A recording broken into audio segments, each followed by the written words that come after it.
आज या ठिकाणी भारतीय जनता पार्टीच्या उमेदवारांच्या प्रचारासाठी आमचे लाडके नेते आदरणीय महेशदादा लांडगे या ठिकाणी उपस्थित आहेत। तसेच आपल्या नेत्या आदरणीय आशाताई बुचके या ठिकाणी आहेत। तसेच आमचे मार्गदर्शक भाजपा नेते संतोषदादा खैरे हे देखील या ठिकाणी आहेत। तसेच तालुक्यातील सर्व पदाधिकारी आणि सर्व मतदार बंधू आणि भगिनींनो, या ठिकाणी आपण जर पाहिलं तर जुन्नर शहरामध्ये ज्या काही घडामोडी मागच्या काळात घडल्या त्या सर्व घडामोडी आपण बघत असताना त्या बाबतीमध्ये आशिष भाऊंनी सविस्तर आपल्याला सर्व जो काय आहे हा घटनाक्रम सांगितलेला आहे। परत तो सांगणार नाही, पण दरम्यानच्या काळामध्ये या ठिकाणी सांगितलं जात आहे का भारतीय जनता पक्षाचा उमेदवार हा माघार घेणार आहे, परंतु अशी कुठलीही शक्यता कधी नव्हती। फक्त मी जनतेला एकच सांगू इच्छितो का या ठिकाणी दरम्यानच्या काळात भरपूर मोठा दबाव माझ्यावरती टाकण्याचा प्रयत्न केला गेला, परंतु मी एकच सांगतो का या ठिकाणी तृप्तीपरदेशी चेहरा नाहीये, या ठिकाणी कमळ हा चेहरा आहे, या ठिकाणी आदरणीय मोदीजी हा चेहरा आहे, आदरणीय फडणवीस साहेब चेहरा आहे आणि आमचे लाडके नेते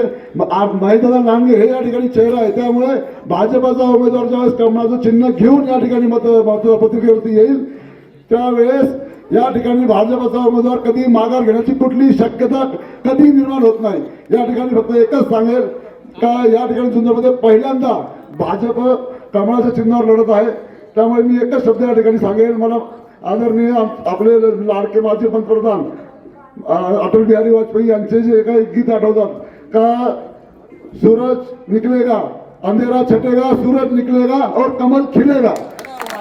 त्यामुळे या जुन्नरमध्ये कमळाच्या चिन्हावर नगराध्यक्ष आणि इतर 7 उमेदवार हे बहुसंख्य निवडून येणार आहेत आणि या ठिकाणी सर्वांना आवाहन करतो का या ठिकाणी सगळ्यांनी भाजपला मतदान करायचं।